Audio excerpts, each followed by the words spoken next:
Belajar Sekolah Sahabat bersama dengan sahabat-sahabat Hope Channel Indonesia hanya di YouTube channel Diskusi Sekolah Sahabat. Jangan lupa subscribe dan nyalakan lonceng notifikasinya.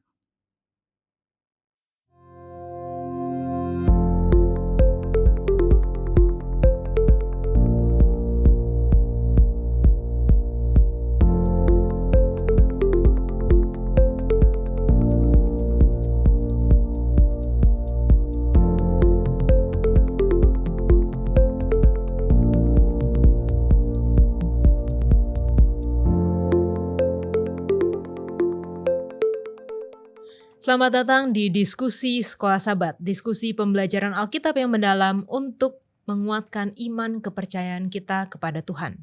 Senang sekali bisa bertemu kembali, menemani pemirsa sekalian, teman-teman yang rindu untuk mempelajari firman Tuhan, yang secara spesifik kita akan belajar mengenai 3 pekabaran kosmis sepanjang triwulan ini. Dan ini adalah satu hal yang sangat penting bagi kita di akhir zaman, itu mempelajari pekabaran 3 malaikat yang harus kita kabarkan kepada orang-orang di sekitar kita. Dan terima kasih juga bagi saudara-saudara, teman-teman yang sudah hadir di studio, sudah mau berdiskusi bersama, kita akan mempelajari firman Tuhan. Dan kita juga senang untuk membacakan komentar dari teman-teman yang telah menulis di kolom komentar YouTube Diskusi Sekolah Sahabat. Untuk yang pertama saya boleh persilahkan Pendeta Sitomorang untuk membacakan. Tulun Dusun Official Channel, Shalom dari kota Belut, Sabah. Terima kasih dengan pembahasan Sekolah Sahabat. Sangat membantu untuk mendalami Alkitab. Tuhan Yesus memberkati. Amin. Amin. Puji Tuhan. Ini pemirsa setia nih Pendeta. Okay. Ya, dan hampir setiap sahabat selalu ada komentar dari akun ini, Tulun Dusun Official Channel dari kota Belut, Sabah. Amin. Selanjutnya Peter. Dari Jack Leo, Shalom, Tuhan Yesus memberkati kita umatnya, amin. Terima kasih firman melalui pelajaran Sekolah Sahabat untuk kita semua. Amin, terima kasih untuk saudara Jack Leo. Dan selanjutnya Ellen boleh bacakan. Selanjutnya dari Willy Sui. Shalom semua, terima kasih penjelasan Sekolah Sahabat. Tuhan memberkati kita semua, salam dari Gereja Seventh Day Adventist Ulu Dusun, Sabah. Dan dari Herlin Kabanga, thanks atas pembahasan ini. Amin, puji Tuhan. Dan yang terakhir dari perkenalkan, nama saya Bapak Sonce Lomban dari Manado, Desa Kayuroya. Terima kasih dengan pelajaran diskusi Sekolah Sahabat pekan ini. Saya juga baru mengerti bahwa kita sebagai umat Tuhan yang takut akan Tuhan terbebas dari hukuman, bukan bebas dari hukum. Terima kasih sekali lagi Pendeta, God bless you. Ya, terima kasih bagi teman-teman yang sudah menuliskan komentarnya, dan kami terus mengundang teman-teman yang rindu untuk membagikan kesaksian bagaimana program diskusi sekolah sahabat ini dapat membantu di dalam pembelajaran Alkitab baik secara pribadi, secara keluarga maupun secara jemaat juga. Bagaimana ini dapat bermanfaat dan bagaimana ini dapat membawa berkat bagi kita. Kami senang untuk menerima kesaksian-kesaksian tersebut. Dan kami juga kembali mengingatkan kepada saudara-saudara yang rindu untuk belajar bersama dengan kami, belajar pelajaran Sekolah Sahabat tentang 3 pekabaran kosmis, maupun ini sudah lebih dari setengah pelajaran, setengah seri pelajaran, tetapi kami kembali. Kalau misalnya ada teman-teman yang senang untuk belajar namun tidak dapat memiliki buku ini atau sulit untuk akses mendapatkan buku Sekolah Sahabat seperti ini, hubungi kami. Dan kami akan senang untuk membagikan, untuk mengirimkan secara gratis, secara cuma-cuma ke tempat Anda masing-masing. Hubungi nomor call center Hope Channel Indonesia dan katakan saya mau memiliki buku pelajaran Sekolah Sahabat. Sepanjang triwulan ini kita belajar mengenai 3 pekabaran kosmis, pekabaran 3 malaikat yang merupakan pekabaran belas kasihan terakhir dari Yesus Kristus sebelum kedatangannya yang kedua kali. Pekabaran ini adalah Injil murni dan sederhana, Injil yang disajikan dalam kebenaran masa kini.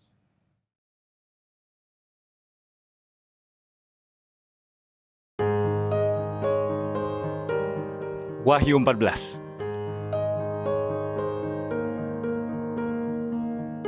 akhir zaman. Supaya mengetahui akhir dari dunia ini nanti bagaimana.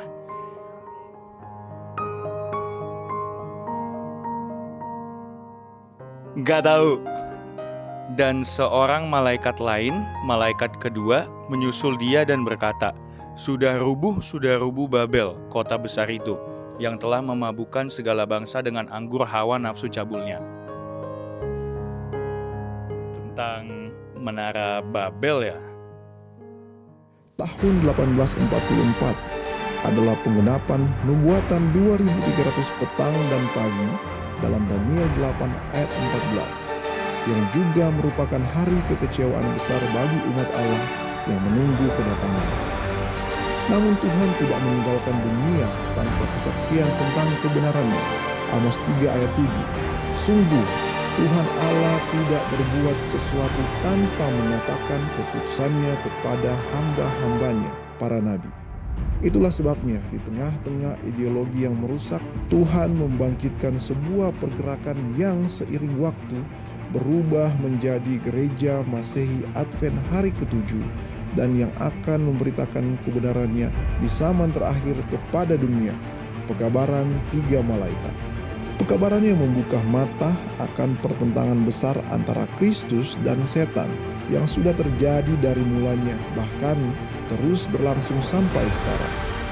Pekabaran yang mengajarkan bahwa kehidupan berasal dari kekuatan Tuhan Pencipta yang dalam 6 hari menciptakan kehidupan di bumi dan beristirahat pada hari ke-7. Pekabaran yang menegaskan bahwa Tuhan itu ada dan bahwa 10 perintah Allah tetap menjadi standar penghakiman utama Tuhan dan mengikat seluruh umat manusia. Pekabaran belas kasihan yang terakhir bagi umat manusia sebelum kedatangannya yang kedua kali. 3 pekabaran kosmos.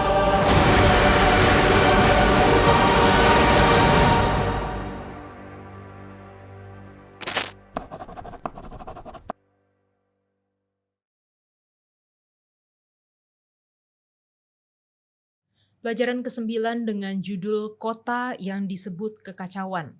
Ayat hafalannya terdapat di dalam Wahyu 17 ayat 14. Mereka akan berperang melawan anak domba. Tapi anak domba akan mengalahkan mereka karena ia adalah Tuan di atas segala tuan dan Raja di atas segala raja.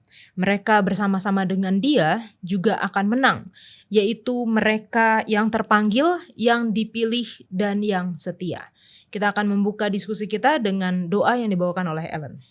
Mari kita tunduk kepala, kita satu dalam doa. Tuhan Allah Bapa kami dalam kerajaan surga, kami mengucap syukur kesempatan untuk dapat membuka firman-Mu, belajar bersama.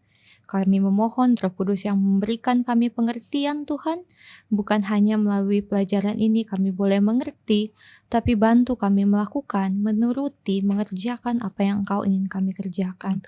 Sertai semua pemirsa yang juga menyaksikan dan juga belajar bersama-sama dengan kami Tuhan. Tuntun kami pada saat ini, kami berdoa dalam nama Yesus, amin. Amin. Terima kasih Ellen. Nah, kita belajar mengenai kota yang disebut kekacauan atau kita bisa sebutkan mungkin Babel. Dan ini kita melihat dari pelajaran-pelajaran sebelumnya bagaimana ketika Tuhan membuat sesuatu, setan itu biasanya membuat tandingan ya. Membuat satu yang istilahnya KW-nya gitu ya. Nah, dan kita bertanya kepada followers dari Instagram Hope Channel Indonesia mengenai kalau mereka itu punya nggak barang branded tapi yang KW. Yang palsu ya. Dan 74% menjawab punya ya, jadi punya barang branded tapi sebenarnya itu KW ya, atau palsu.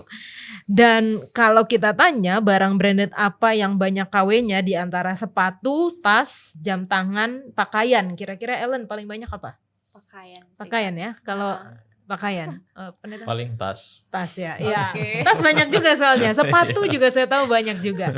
Dan ternyata yang mereka menjawab yang paling banyak itu pakaian ternyata. Oke. Karena 47% menjawab pakaian, lalu yang kedua adalah sepatu 27%, lalu jam tangan 14% dan tas 12%. Dan kita bertanya kepada teman-teman dari Instagram juga, apa sih yang membuat seseorang itu mau punya barang KW gitu ya? Karena di sini lebih murah, banyak sih yang lebih murah ya. Karena mengingat uang, ngapain beli tas mahal-mahal yang biasa aja udah bahagia kok gitu ya. Padahal mungkin kalau nggak branded masih ada juga yang murah ya dan bagus.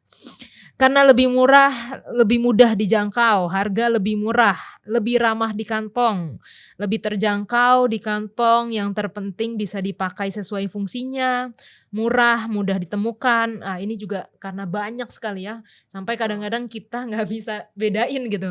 Ini asli atau palsu ya. Bahkan KW-nya pun ada tingkatannya gitu ya. KW yang paling mirip itu lebih mahal, sama yang paling bawah itu nggak terlalu mirip gitu ya. Lalu lebih terjangkau harganya, buat keren aja. Jadi ya pakai barang branded buat keren walaupun nggak, sebenarnya bukan asli ya. Murah. Wah, ini murah banyak banget. Biar terlihat keren, murah. Nah, itulah jawaban-jawaban dari teman-teman kita.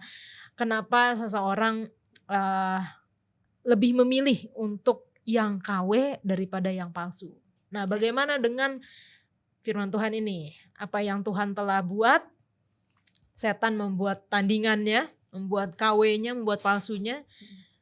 Biasanya memang lebih mudah, lebih murah, lebih terjangkau, lebih gampang untuk dilakukan yang KW-nya daripada yang aslinya. Ketika kita mempelajari kota yang disebut kekacauan, ada beberapa ayat-ayat yang akan kita pelajari. Salah satunya yang pertama adalah dari Wahyu 12 dan Wahyu 17. Karena di situ ada gambaran mengenai dua wanita yang berbeda. Yang pertama Wahyu yang disebutkan di dalam pasal 12. Wanita yang disebutkan di dalam Wahyu pasal 12 yang kita bisa, saya ingat di pelajaran awal-awal ya, di pertama ini kalau nggak salah, seorang perempuan berselubungkan matahari, bulan di bawah kakinya, mahkota 12 bintang di atas kepalanya dan seterusnya. Dan ini tandingannya nih, ternyata ada KW-nya juga ternyata di Wahyu pasal 17 ya. 17. Dan di pasal 17 dikatakan mulai dari ayat yang pertama ya, ada, mari kesini aku akan menunjukkan kepadamu putusan atas pelacur besar, duduk di tempat yang banyak airnya, dengan raja-raja di bumi telah berbuat cabul, dan seterusnya. Di ayat 4, perempuan itu memakai kain ungu, kain kirmisi yang dihasilkan dengan emas, permata dan mutiara. Nah, apa sih perbedaan dari kedua wanita ini? Tadi kita sudah baca ya sedikit, dan melambangkan apa ini mereka? Dari Ellen dulu deh. Kalau aku lihat ya dari ayat yang kita baca ini, sekarang juga lagi tren nih, natural beauty dengan man-made beauty. Sampai kalau di Korea tuh suka ditanya, kamu ini cantiknya asli atau kamu cantiknya buatan? Operasi ya. Buatan gitu. Jadi kalau aku bisa lihat secara umum ya, kalau yang di ayat 12 itu kan alami banget ya, matahari, bintang dan lain-lain. Sementara kalau yang Wahyu 17 di sini wanitanya perhiasannya itu dari emas, permata, mutiara. Mungkin itu salah satunya. Kemudian sepertinya terlihat sangat baik dan sangat anggun di sini di ayat pasal 12 si wanita Wahyu 12. Sementara yang Wahyu 17 ini kayak dia minum anggur percabulan gitu. Jadi benar-benar apa ya istilahnya, pergaulannya yang sudah tercemar lah istilahnya kayak gitu Kak. Oke, kalau dari Peter gimana? Kalau saya sih melihat dari kedua sisi perempuan ini ada perbedaan yang sangat jelas ya. Di Wahyu 12 sangat jelas digambarkan kesederhanaan dari perempuan ini, hanya berselubung matahari dan bulan di bawah kakinya. Tapi ketika di Wahyu 17 teksnya sangat jelas di sini ada pakaian yang kain kermisi, permata, dan emas, mutiara, dan cawan emas. Bahkan untuk minum di cawannya itu aja dari emas. Jadi menunjukkan ada perbedaan, tapi dalam makna sisi rohaninya mungkin kita bisa ambil secara pribadi-pribadi karena secara teksnya gitu. Oke. Nah, pendeta, kita tahu bahwa wanita itu melambangkan umat Tuhan ya, umat atau gereja kita mungkin bisa katakan. Nah, apa sih perbedaan dan melambangkan apa kedua wanita ini, pendeta? Baik, terima kasih. Kalau kita perhatikan dalam kitab Wahyu ini banyak simbolik, ya, kata bahasa-bahasa simbol. Dan untuk seperti yang sudah dikatakan tadi, itu dirumuskan oleh kitab Efesus pasal 5. Okay. Di dalam hubungan antara Kristus dan jemaat sama seperti hubungan antara suami kepada istri. Yeah. Ya kan? Dengan dasar ini makanya kita mengerti bahwa berbicara perlambangan terhadap wanita itu berarti berbicara mengenai pengikut Tuhan. Ya kan? Dan di dalam, kalau saya seperti yang sudah diungkapkan tadi mengenai perbedaan, di Wahyu pasal 12 perbedaannya jelas sekali ya. Dan saya sedang juga komentar dari Ellen sehubungan dengan kealamian dari wanita pasal 12, ada matahari di atas kepala, bulan, dan 12 bintang. Sebenarnya itu juga punya arti yang boleh kita terjemahkan sebagaimana kitab Maleakhi menjelaskan bahwa matahari itu adalah kabar baik, Injil ya, dan sebagainya. Tetapi keunikan dari wanita pasal 17 ini, dia menggambarkan kekayaan duniawi. Ingat waktu Yesus dicobai, salah satu yang setan ajukan adalah keduniawian. Kalau kita melihat permusuhan antara setan dan Allah, tidak ada dalam catatan Alkitab, kita akan temukan bahwa Tuhan mengatakan setan adalah musuhnya. Kalau saudara baca baik-baik dalam kitab 1 Yohanes, menjadi musuh Allah adalah dunia, bukan setan. Ini unik. Jadi ketika wanita ini memaparkan kekayaan dunia, dia sementara memaparkan di mana ternyata wanita atau yang disebut dengan pengikut Tuhan, mereka akan lebih menggunakan atribut keduniawian. Ini yang perbedaan yang sangat signifikan dengan wanita yang pertama, yang masih murni di dalam mencerminkan atau membawa atribut penciptanya. Ada Injil, ada 12 bintang atau 12 penginjil pertama. Sama dengan di dalam kitab Kejadian 12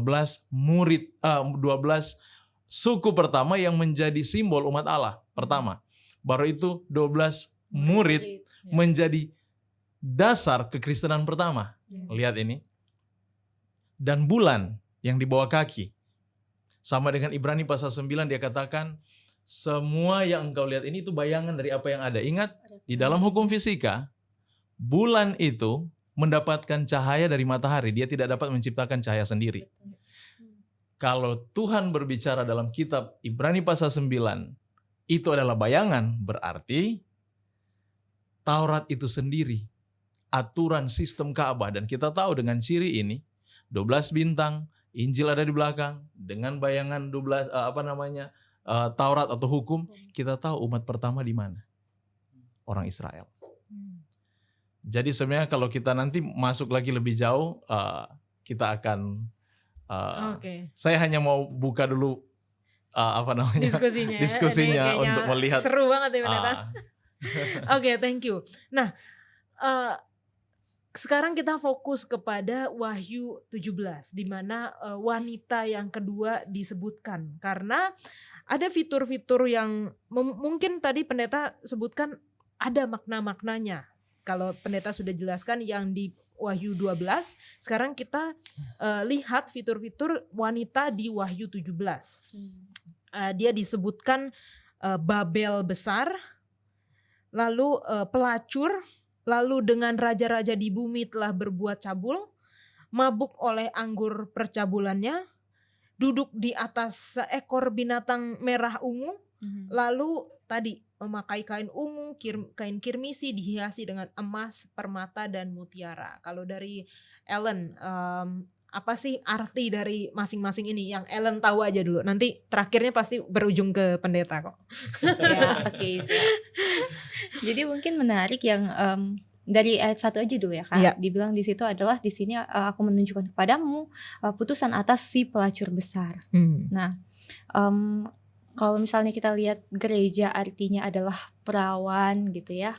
Yang di pelajaran sekolah sahabat kita dikatakan kenapa dia disebut pelacur besar, karena dia berbuat cabul, gantinya katanya gantinya setia kepada Yesus.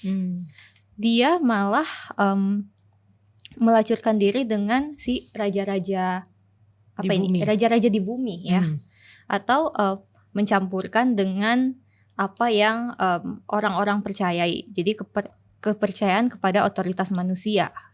Dan kita ada yang namanya doktrin yang sudah bercampur dengan budaya-budaya manusia pada saat itu.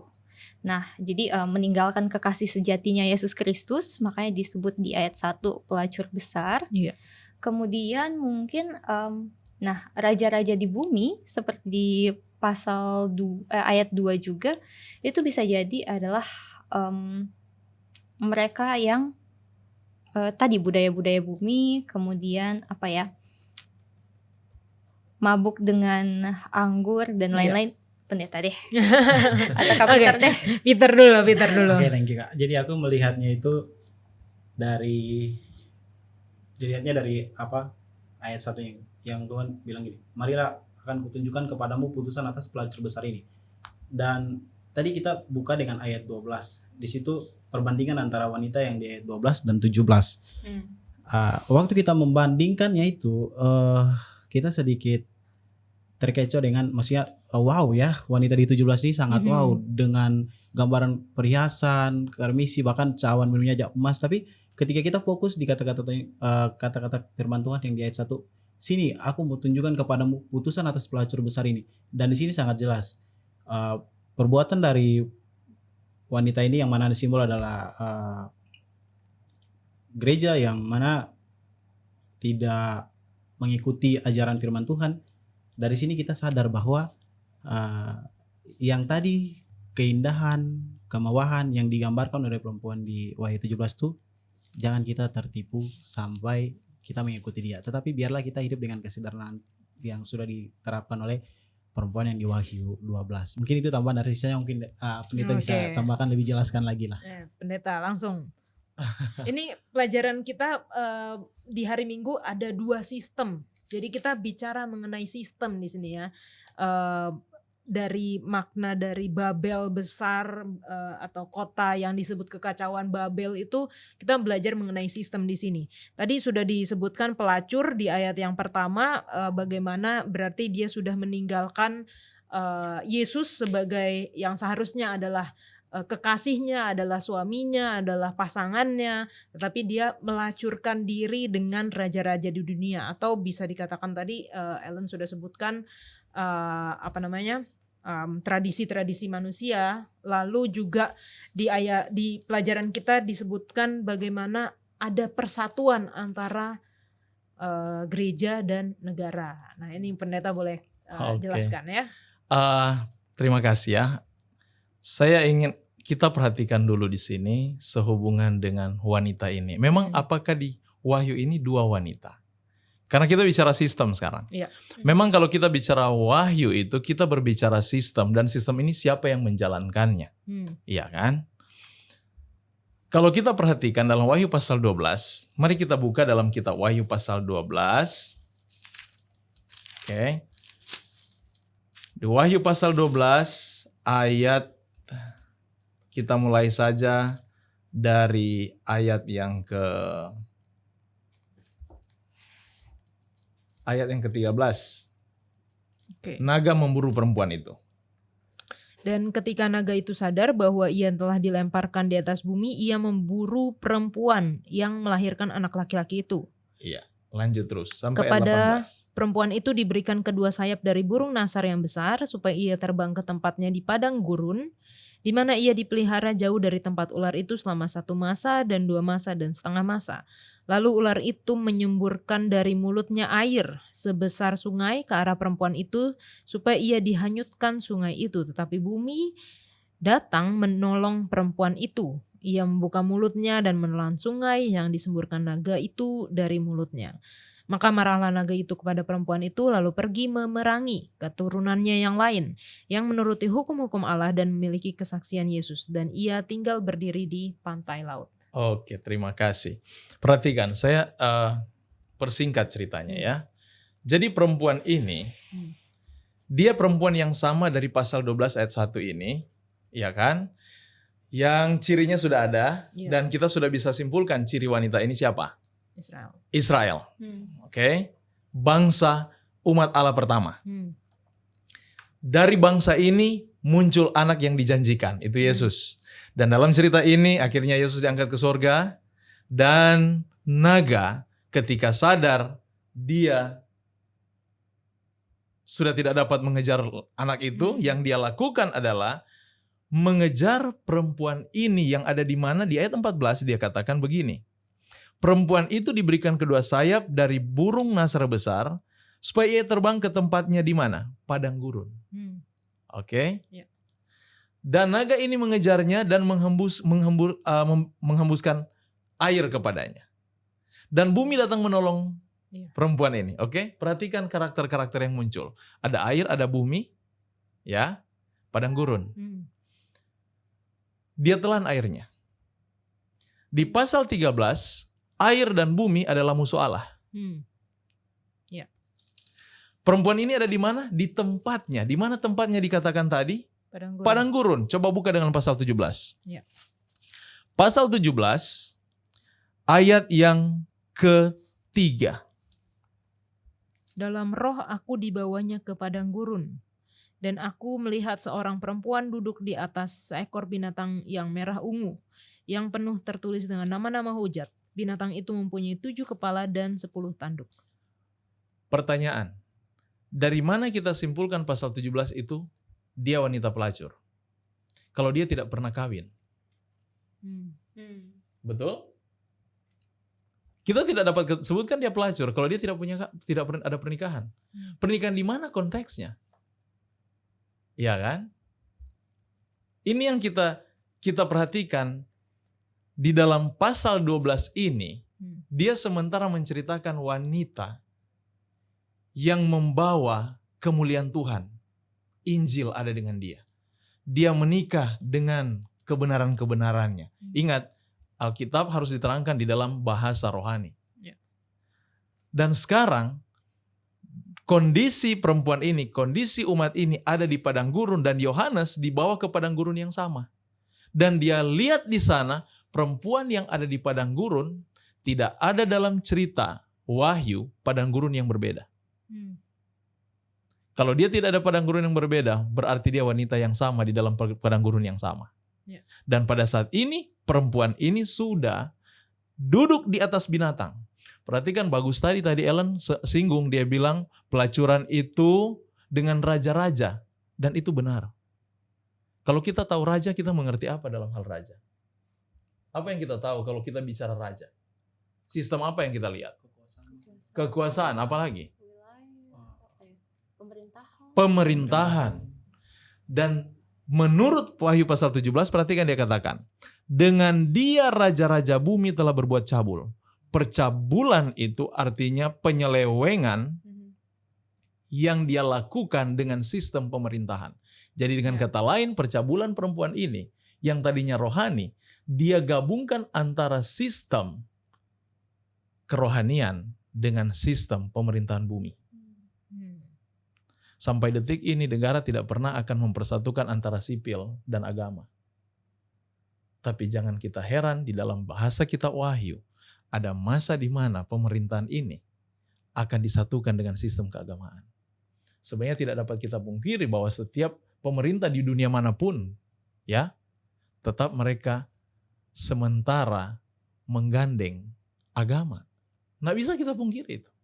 Apapun negara yang ada.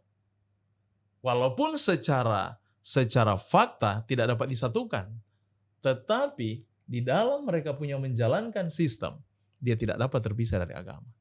Tetapi ada masanya mereka akan nyatakan secara sah bahwa agama dan pemerintah harus dipersatukan. Dan ini yang disebut di dalam konteks pasal 17, umat Tuhan sekarang dia sudah bersatu dengan sistem dunia. Sebenarnya musuh Allah dan musuh umat adalah dunia ini. Tapi sekarang kalau kita bicara dunia, kita bicara mengenai pemerintahannya. Tetapi perhatikan di dalam kisah ini, di dalam cerita pasal 17, umat yang mengaku pengikut Tuhan sekarang bersatu dengan dunia. Bersatu dengan raja-raja dan sebagainya. Oke. Thank you pendeta. Nah ini luar biasa kita punya pembahasan dan kita masih akan teruskan diskusi kita pendeta. Jangan kemana-mana karena kita akan lanjutkan setelah yang satu ini.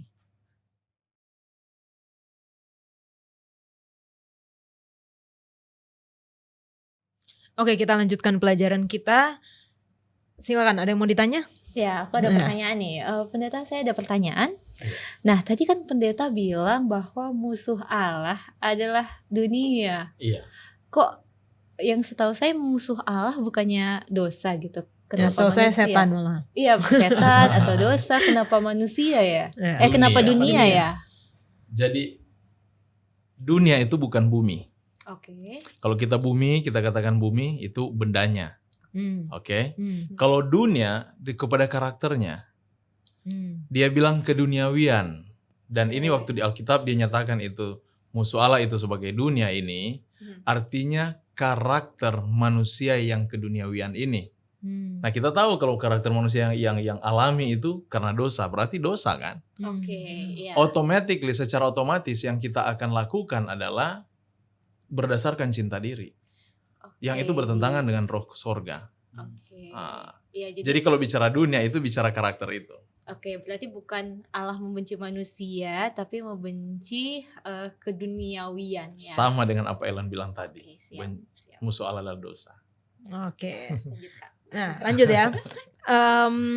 Tadi pendeta juga sudah sebutkan mengenai persatuan antara agama dengan pemerintahan atau gereja dengan negara. Kenapa sih ini sangat berbahaya, pendeta? Karena dia sudah dia coba contoh begini ya. Ini contoh kecil. Dogma atau landasan gereja. Dasar pemikiran gereja, idenya. Ini contoh. Saya masuk dalam dogma pernikahan saja ya, supaya ini umum. Oke, di dalam pernikahan, menurut kitab Kejadian, dan ini menjadi landasan dogma orang Kristen pada umumnya, bahwa mereka adalah kesatuan yang tidak dapat dipisahkan. Oke. Tetapi dunia menciptakan apa yang disebut dengan hak asasi. Setiap individu. Nah, begitu dia datang pada hak asasi di dalam sistem pemerintahan dunia, dia akan katakan setiap suami istri punya hak masing-masing. Kalau dia sudah bicara hak masing-masing, begitu dia rasa tidak cocok, dia akan terpisah. Apa yang akan dia lawan? Hukum Tuhan yang tidak dapat terpisahan. Lihat ini. Nah, ini kalau sudah dikawinkan antara agama dan hukum dunia seperti ini muncul masalah. Karena ada kompromi berarti ya. Itu jadi muncul kompromi yang akhirnya benar juga ya, Tuhan juga kan memberikan kita kebebasan. Kita juga punya hak asasi dong. Dan kita manusia sosial punya hak-hak tertentu. Dan tanpa kita sadari kita akan melangkah lebih jauh. Jadi ini contoh kecil yang saya bisa paparkan sehubungan dengan bagaimana akhirnya pemerintahan itu dapat diterima dengan keagamaan. Di dalam bahasa apa? Hak asasi. Ya dong. Ya kan? Dan kelihatannya itu benar. Tetapi dalam satu sudut, dia tidak melawan secara mutlak apa yang Tuhan larang. Itu salah satu contoh ya. Dan apa Semua. yang Tuhan ciptakan atau Tuhan desain itu untuk kebaikan kita. Sebenarnya. Yang ujung-ujungnya lebih banyak sakit hati dan lain-lain. Iya. Ya betul. Oke. Itu juga yang salah satu fitur dari wanita di Wahyu 17 ini mabuk oleh anggur percabulan ya. Nah, kita bicara mengenai anggur ini bicara mengenai ajaran ya kalau nggak salah ya pendeta ya. Iya. Mengenai ajaran, mengenai mungkin tadi disebut doktrin yang palsu. Tentang apa lagi ini arti dari anggur ini pendeta? Buka dengan saya dalam kitab Efesus pasal 5. Efesus pasal 5. Oke. Coba tolong baca. Mulai dari ayat 17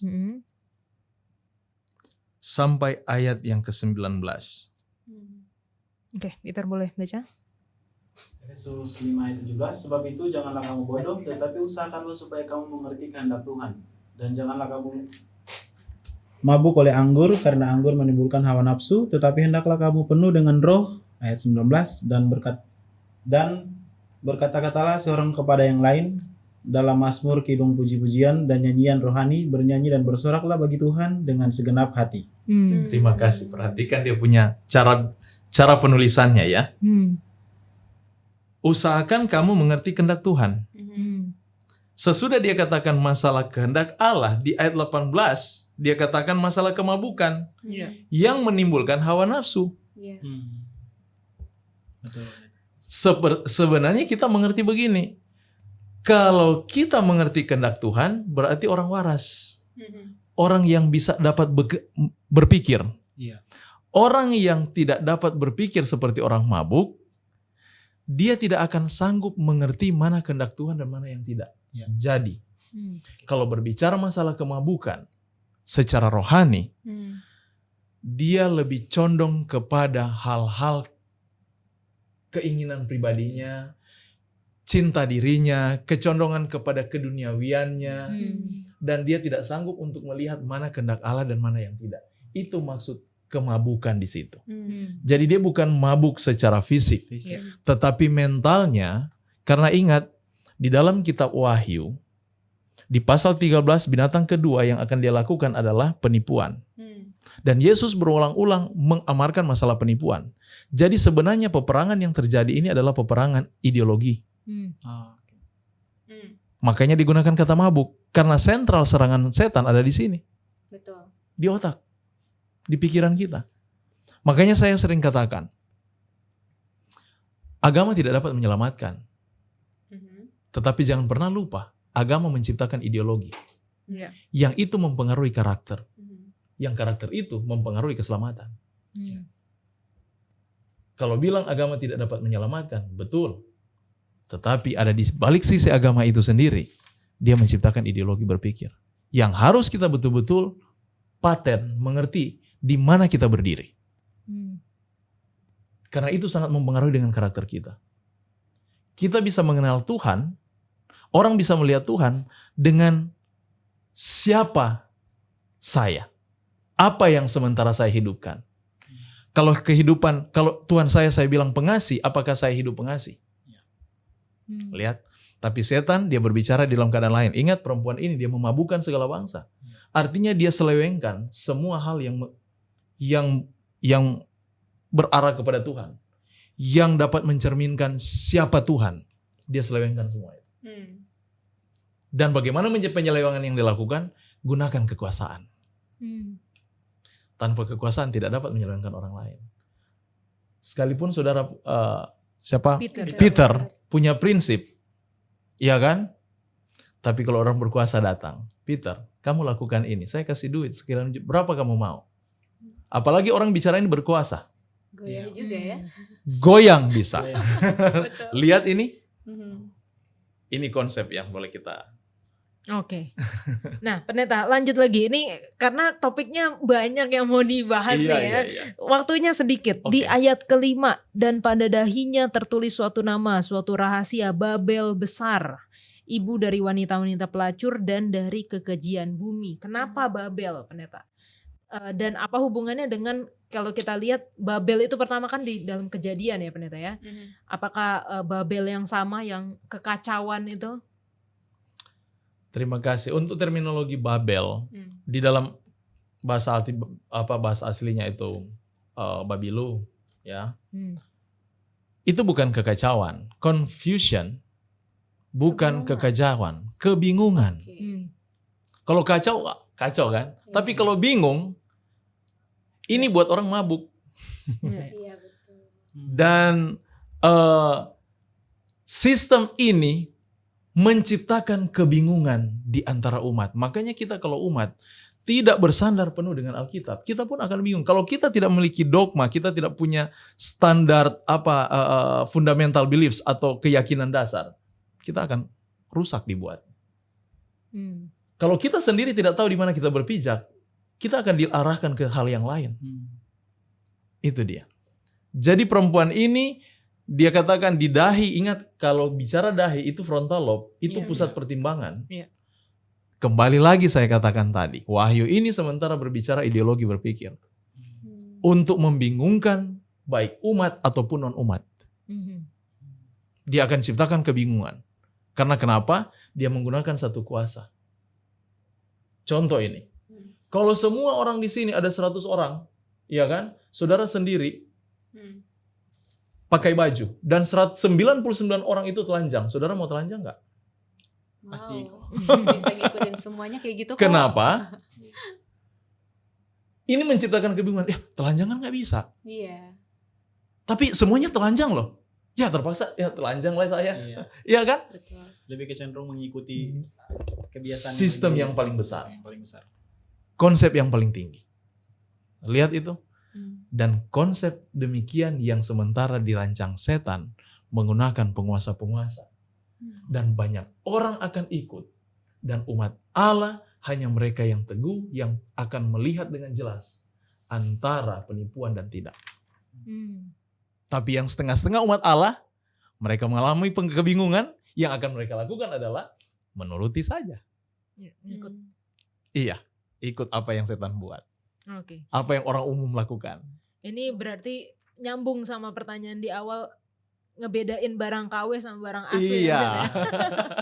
Kadang-kadang kita yang awam ini bahkan nggak tahu bedanya apa yang ini yang ikut aja gitu. Oke, thank you pendeta. Jangan kemana-mana karena kita akan lanjutkan diskusi kita setelah yang satu ini.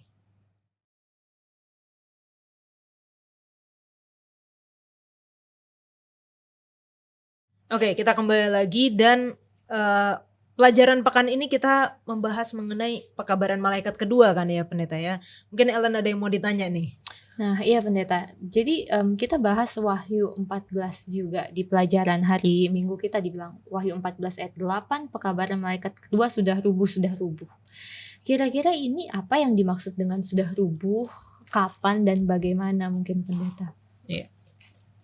Untuk bicara Babel sudah rubuh dan kapan, sebenarnya secara jujur saya mau katakan, dari mana kata Babel ini muncul?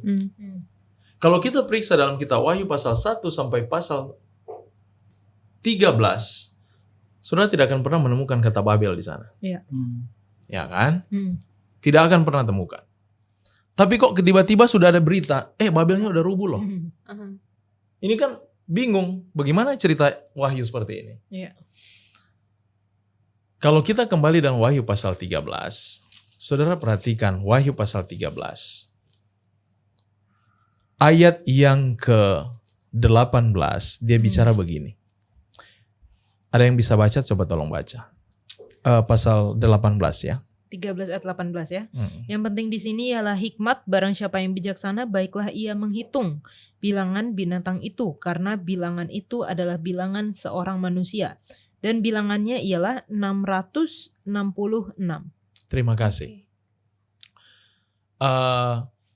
Mungkin ada beberapa pemahaman yang memiliki pemahaman yang lain sehubungan dengan angka manusia ya, dan 6666 dan ada di dahinya ya kan. Tapi saya tidak persalahkan itu. Jadi Sehingga mereka merujuk kepada seseorang yang punya angka itu, yang ada di mahkota dan sebagainya. Atau barcode ya, ada macam-macam dia punya. Tetapi di dalam pengenalan kitab Wahyu, kalau kita perhatikan, seperti pertanyaan tadi, dari mana muncul kata Babel? Ini harus menjadi pertanyaan. Nah, untuk kata 666 ini, di ayat sebelumnya, dari pasal 14 kan? Kita bahas Wahyu pasal 14. Ayat sebelumnya itu di ayat 18 tadi, ada dia katakan di sana, yang penting di sini adalah hikmat barang siapa yang bijaksana. Hikmat artinya takut Tuhan. Iya. Jadi kita bukan diajak untuk menjadi seorang pakar matematika. Diajak ini takut Tuhan dan bijaksana, dia tahu membedakan antara baik dan jahat. Ya kan? Hendaklah engkau menghitung. Kata menghitung di sini bukan count by atau menghitung seperti menghitung matematika kalkulator. Untuk bahasa penggunaan kata count di sini, dia gunakan kata sefiso. Sefiso untuk makna atau arti yang sesungguhnya itu digunakan di dalam perhitungan pebbles. Nah, permainan pebbles seperti kita buat batu dan tulis di sana 7, 9, 10, 18, 660 itu pebbles. Baru kita pick up, kita ambil dari dalam itu. Oke? Dan saya bilang, kalian ambil 3 batu di sana. Waktu saudara angkat 3 batu, saudara akan temukan 3 batu itu dengan angka masing-masing. Ada angka 60, ada angka 600, ada angka 6. Jadi dia bukan berbicara mengenai 666. Tapi dia perhitungannya pebbles. 660 dan 6 itu namanya pebbles. Di dalam bahasa Yunaninya disebut di sini sebagai sefiso. Kalau kita berbicara dominasi angka itu 6, kita boleh rujuk di dalam cerita Alkitab, kitab Daniel. Kalau kita perhatikan, coba buka dengan saya. Di dalam kitab Daniel pasal yang ke-3 ayat 1. Coba tolong baca.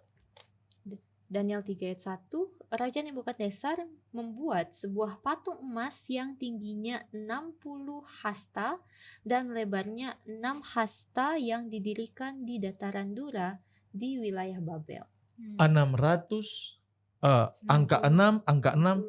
Ingat, kita tidak boleh lepas di dalam konsep angka-angka untuk bangsa seperti contoh. Orang Mesir, mereka lebih kepada angka 5. Ya kan? Makanya Musa yang dibawa pengaruh orang Mesir juga banyak dia gunakan di sana angka kelipatan 5. Seperti 5 Taurat Musa, 10 tulah. Walaupun Tuhan menghargai semua itu. Tapi untuk Babel, dia lebih condong kepada angka 6. Nah, jadi begitu Wahyu pasal 13 menjelaskan mengenai 660 dan 6, kita harus berani menyatakan bahwa angka ini adalah angka Babel. Dia sementara mengindikasikan bahwa ini bangsa Babel. Makanya dari kata ini kita mengerti pasal 14 ketika sudah rubuh, ternyata sistem apa yang dilakukan di pasal 13. Penipuan-penipuan ini yang dia sementara jalankan, namun akhirnya dia mutlak ditunggang balikan dengan pekabaran di pasal 14 tadi. Mungkin itu yang bisa saya jawab dan saya mengerti dari ungkapan dan pertanyaan juga yang sudah disampaikan Ellen tadi. Oke, nah kita sudah, mungkin saya mau menambahkan sedikit pendeta.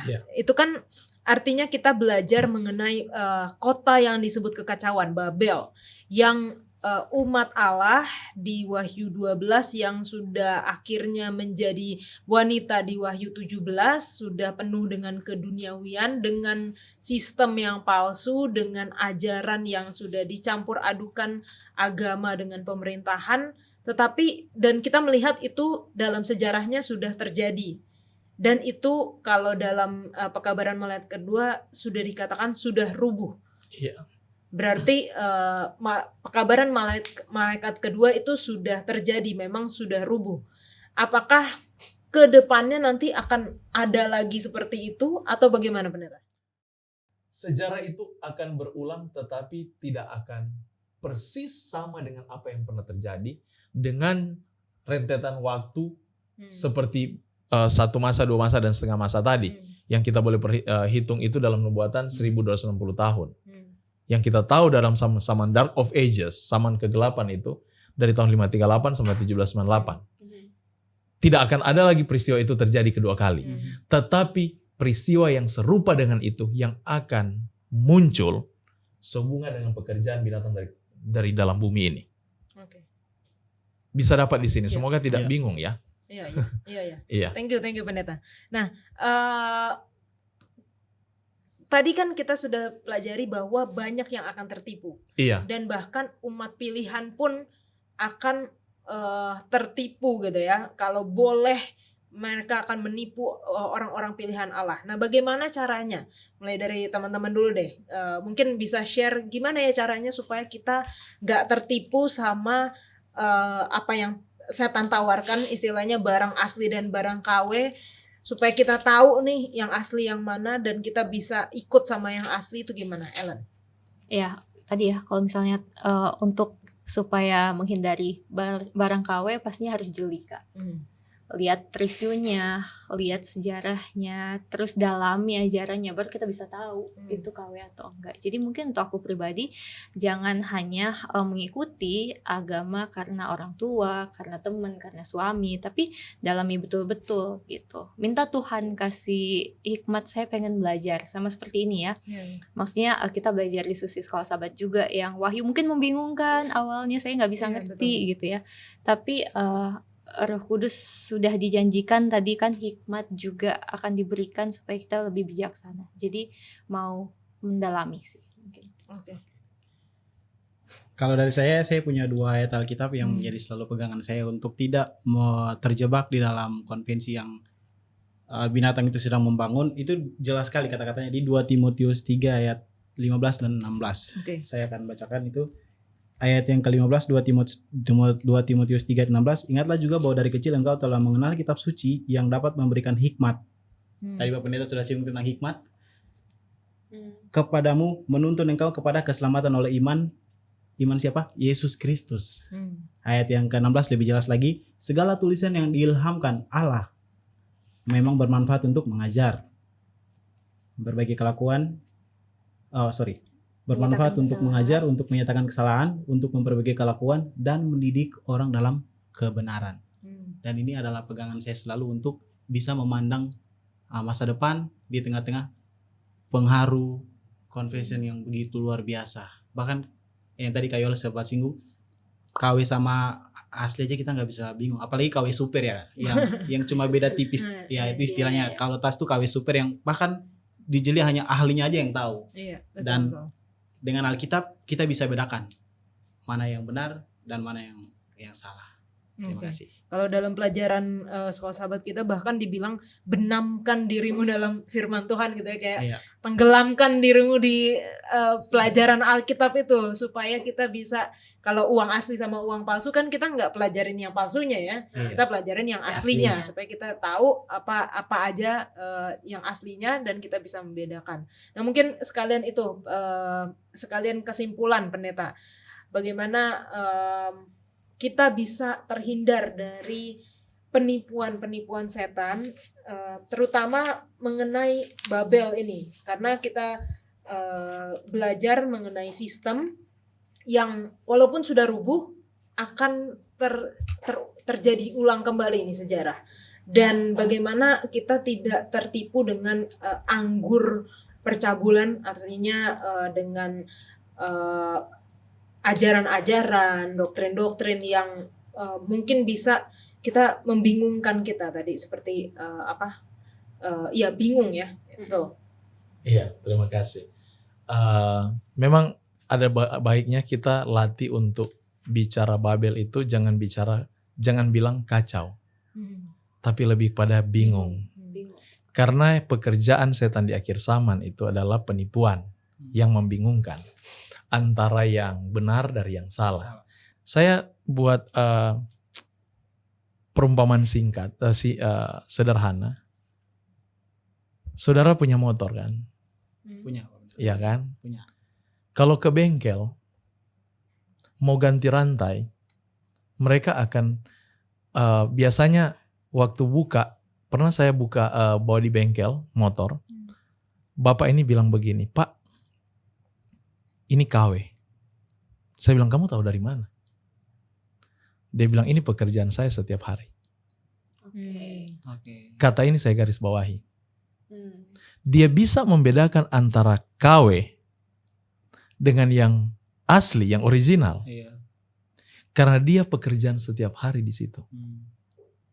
Kita bisa mampu melihat pekerjaan setan yang mirip pekerjaan Tuhan dengan jelas, membuat supaya kita membuat kita bingung.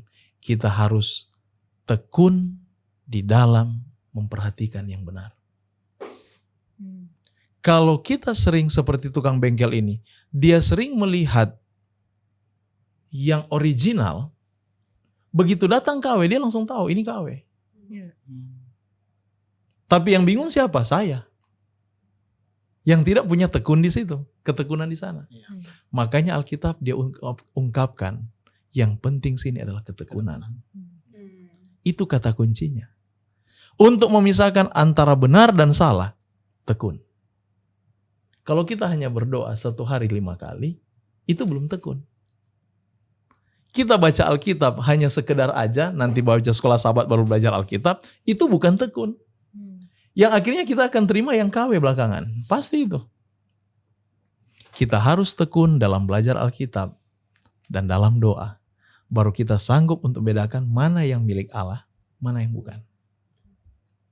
Mungkin itu yang bisa saya aplikasikan dalam kehidupan kita. Oke, terima kasih Pendeta James, Tumorang, Peter dan juga Ellen sudah berdiskusi bersama.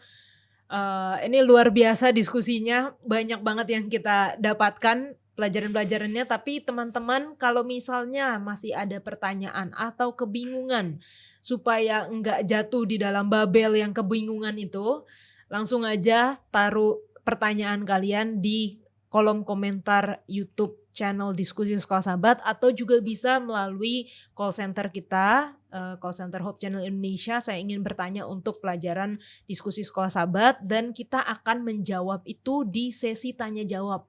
Mungkin bukan yang saat ini langsung, tapi di episode-episode selanjutnya. Kita akan masuk dalam sesi tanya jawab.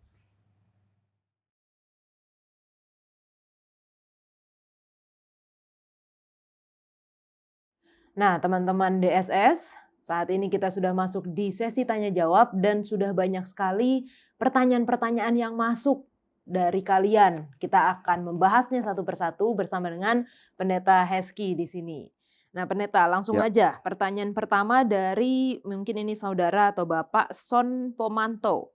Sesuai pelajaran mengenai penghakiman disebut yang menghakimi adalah Allah. Apa tanggapannya mengenai Yohanes 5 ayat 22? Saya bacakan, Bapa tidak menghakimi siapapun, melainkan telah menyerahkan penghakiman itu seluruhnya kepada anak. Ya, terima kasih Si Shola dan saudara-saudara ataupun saudara yang bertanya ya. Satu pertanyaan yang sangat berhubungan pasti dengan penghakiman. Jadi bagaimana tanggapan mengenai Yohanes 5 ayat 22? Jadi kita tidak memberikan tanggapan tentang penghakiman, melainkan memberikan tanggapan mengenai Injil Yohanes 5 ayat 22. Itu yang menjadi pertanyaan, dan penghakiman kita belajar banyak di dalam pelajaran sekolah sahabat. Tadi Yola sudah baca ayat 22. Bisakah dibaca ayat pertama pada perikop itu, ayat 19? Ayat 19, maka Yesus menjawab mereka katanya, Aku berkata kepadamu sesungguhnya anak tidak dapat mengerjakan sesuatu dari dirinya sendiri, jikalau tidak ia melihat Bapa mengerjakannya. Sebab apa yang dikerjakan Bapa itu juga yang dikerjakan anak. Itu juga yang dikerjakan anak. Anak tidak dapat mengerjakan sesuatu dari dirinya sendiri jikalau ia tidak melihat apa yang dilakukan Bapa, yang dikerjakan Bapa. Jadi ayat ini, ayat 5, pasal 5 ayat 22 dari Injil Yohanes sebenarnya mau menceritakan tentang Yesus itu sendiri. Iya. Jadi Yohanes menulis atau Yesus menulis menceritakan tentang dirinya sendiri. Bahwa dia tidak dapat melakukan sesuatu kalau tidak melihat contoh dari Bapa. Secara sederhana gini, Yola. Contoh misalnya, saya tidak bisa melakukan sesuatu kalau Yola tidak beri contoh sebagai guru ataupun pembimbing saya. Jadi dengan kata lain, kita sama dalam hal mengerjakan sesuatu. Sama di dalam tindakan. Sama di dalam maksud untuk melakukan. Nah, jadi ayat 22 di dalam Yohanes 5 ini sebenarnya pertama mau menunjukkan bahwa Yesus itu setara dengan Bapa. Jadi mau menunjukkan kesetaraan. Kemudian contoh misalnya ayatnya yang ke-17, kita mundur lagi. Oke. Yola boleh baca ayat 17. Ayat yang ke-17. Ya. Tetapi ia berkata kepada mereka, Bapakku bekerja sampai sekarang, maka aku pun bekerja juga. Sama, kembali. Sebagaimana Bapa bekerja sampai pada saat dia menceritakan ini, demikian juga dengan Yesus. Ya, Yesus terus bekerja. Ayatnya yang ke-19. Tadi yang sudah dibaca. Ayat 21. Ayat 21. tepat sebelum ayat 22 muncul. Sebab sama seperti Bapa membangkitkan orang mati dan menghidupkannya, demikian juga Anak menghidupkan barang siapa yang dikehendakinya. Nah, ini sebenarnya mau menggambarkan kekuasaan diberikan kepada anak, kepada Yesus itu. Bukan hanya sekedar penghakiman. Jadi, apakah Bapa tidak menghakimi? Dari konteks ini, Bapa menghakimi dalam diri siapa? Dalam diri Yesus, karena mereka setara. Mereka ada di dalam satu maksud, mereka ada di dalam satu pekerjaan. Kalau Bapa masih bekerja sampai pada saat itu, bahkan sampai pada hari ini, demikian juga Yesus bekerja. Kita mengetahui bahwa Yesus sebagai imam besar. Ya. Kalau Yesus bekerja sebagaimana Bapa bekerja, jadi Bapa dan Yesus sekarang sedang bekerja dalam hal konteks penghakiman. Kemudian di dalam gereja kita ada istilahnya pernyataan iman. Ya. Ya, pernyataan iman gereja. Saya mau kutip pernyataan iman gereja kita nomor 3. Dia bilang seperti ini, Yola. Allah Bapa yang kekal adalah pencipta, sumber pemelihara, dan penguasa atas semua ciptaan. Ya. Dia adil dan kudus, penyayang dan murah hati, panjang sabar, berlimpah kasih setia, dan kesetiaan sifat-sifat dan kuasa yang diperlihatkan dalam Putra dan Roh Kudus juga merupakan wahyu dari Bapa. Jadi tidak ada mengatakan bahwa sepenuhnya itu adalah diri, tapi mereka sebenarnya memiliki korelasi yang sama, sangat berhubungan. Kemudian yang keempat, pernyataan iman yang keempat, Allah Anak yang kekal berinkarnasi dalam Yesus Kristus. Ya. Oke, Allah Anak tadi berinkarnasi, Allah Anak sama dengan Allah Bapa setara. Melalui Dia segala sesuatu diciptakan, karakter Allah dinyatakan, keselamatan umat manusia tercapai, dan dunia dihakimi. Jadi bahkan sebelum Yohanes 5 ayat 22 muncul, hal itu sudah diberikan kepada Allah Anak yang merupakan yang menjelma dalam diri Yesus Kristus. Jadi kalau memberikan tanggapan, Yohanes 5 ayat 22 itu seperti mau merujuk kepada pertama, bukan sepenuhnya, bukan Allah melepas, Bapa dalam hal ini melepas tanggung jawab diberikan kepada anak, tetapi mereka ada dalam satu misi, satu pekerjaan. Bapa bekerja, anak bekerja. Namun untuk hal itu kenapa Yesus juga diberikan tanggung jawab untuk hal itu. Jadi bukan serta-merta Yesus saja anak, karena dia sendiri mengatakan exousia, ya, Matius pasal 28, kepadaku telah diberikan segala kuasa, baik yang di langit maupun di bumi. Jadi dengan kata lain, Yesus mendapatkan penugasan, kekuasaan sepenuhnya. Kenapa dia dapat kuasa seperti itu, Yola? Karena dia kan penjelmaan dari Allah Anak dalam diri Yesus Kristus sebagai manusia. Dan di dalam dirinya sebagai manusia, dia telah membuktikan penurutannya yang sempurna. Itulah sebabnya dia dikaruniai. Filipi pasal 2 ayat 11, itulah sebabnya Allah mengaruniakan kepada dia nama di atas segala nama, sehingga bertekuk lutut semua yang ada di bumi ini. Jadi Yohanes 5 ayat 22 mau merujuk kepada Yesus itu diberikan kuasa sepenuhnya, bukan berarti lepas dari Bapa. Kenapa dia mendapatkan kuasa untuk menghakimi? Karena dia telah melakukan pekerjaan yang harus dia lakukan sempurna dalam diri dia sebagai manusia. Oke, thank you Ya. Pendeta untuk tanggapannya.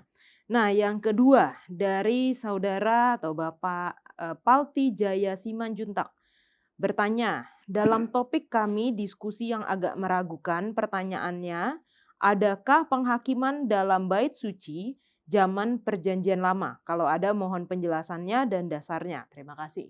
Adakah penghakiman Ya. di bait suci perjanjian Ya. lama? Kita mungkin tidak akan langsung menjawab itu ya. Ya. Tidak akan langsung menjawab adakah atau langsung, tetapi berdasarkan urut-urutan. Oke. Pertama yang menjadi pertanyaan yang muncul untuk menjawab pertanyaan tadi adalah kenapa ada penghakiman?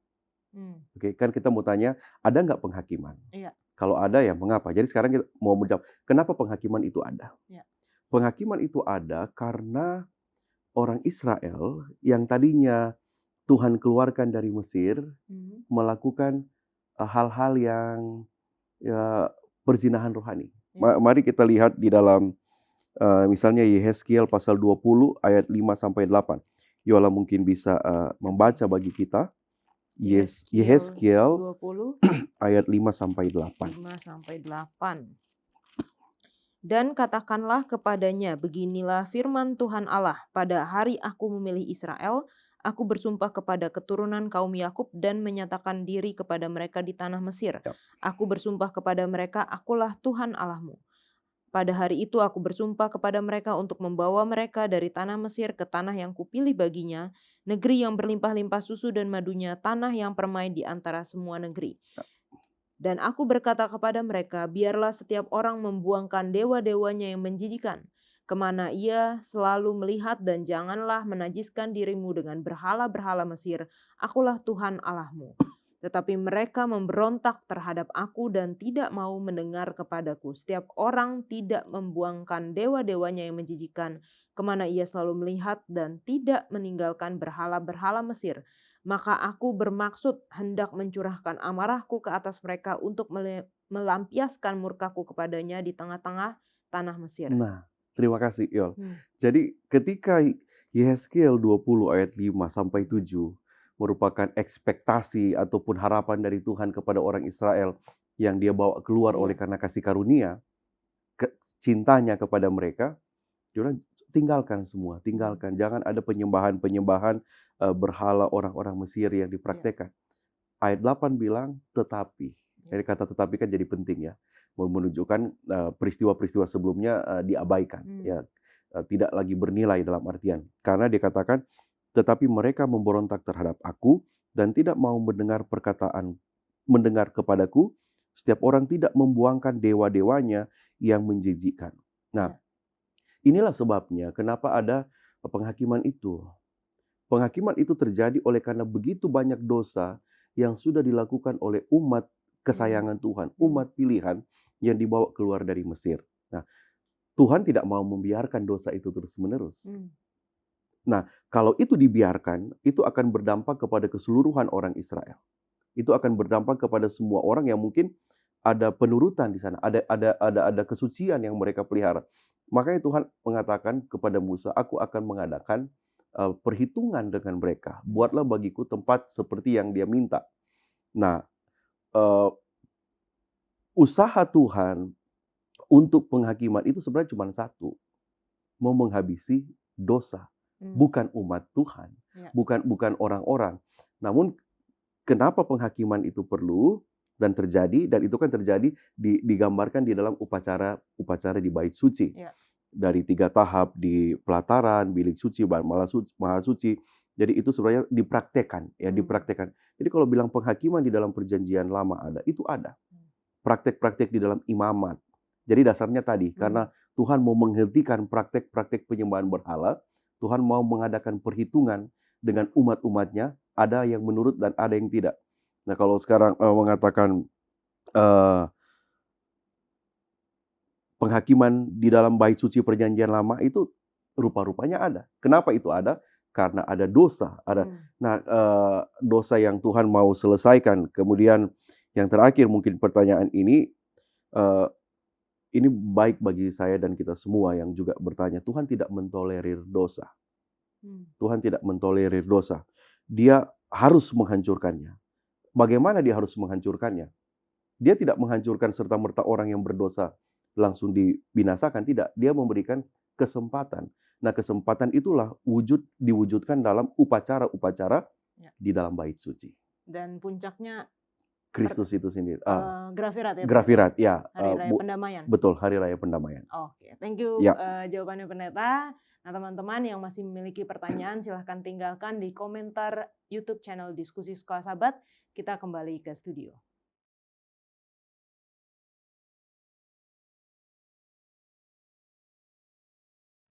Baik, untuk menutup diskusi kita akan minta pendeta James untuk berdoa. Baik umat Tuhan yang dikasihi, mari kita satu dalam doa. Kemuliaan, pujian, dan hormat bagi Engkau ya Yesus Allah kami. Allah yang kami sembah siang dan malam yang penuh dengan kemuliaan. Kasih setiamu dan keadilanmu yang tiada putus-putus. Saat ini Tuhan kami bersyukur atas pelajaran yang indah Kau berikan bagi kami. Biarlah Engkau meteraikan pelajaran ini dalam hidup kami. Jadikanlah kami anak-anak yang tekun, umat yang selalu mencari Tuhan. Dan meteraikanlah kami dalam roh-Mu Tuhan, untuk dipersiapkan bagi kemuliaan Tuhan, kedatangan Tuhan yang kedua kali. Diberkatilah setiap umat-Mu Tuhan yang memperhatikan dan juga yang melakukan akan segala firman-Mu. Terpujilah Engkau Yesus Juru Selamat kami sudah berdoa dan mengucap syukur kepadamu. Amin. Amin. Sudah rubuh Babel. Jadi jangan lagi kita bingung dengan Babel itu, tetapi kita harus melakukan mempelajari firman Tuhan dan berdoa seperti itu adalah pekerjaan kita setiap hari. Kita akan bertemu dan belajar di episode selanjutnya. Tuhan Yesus memberkati.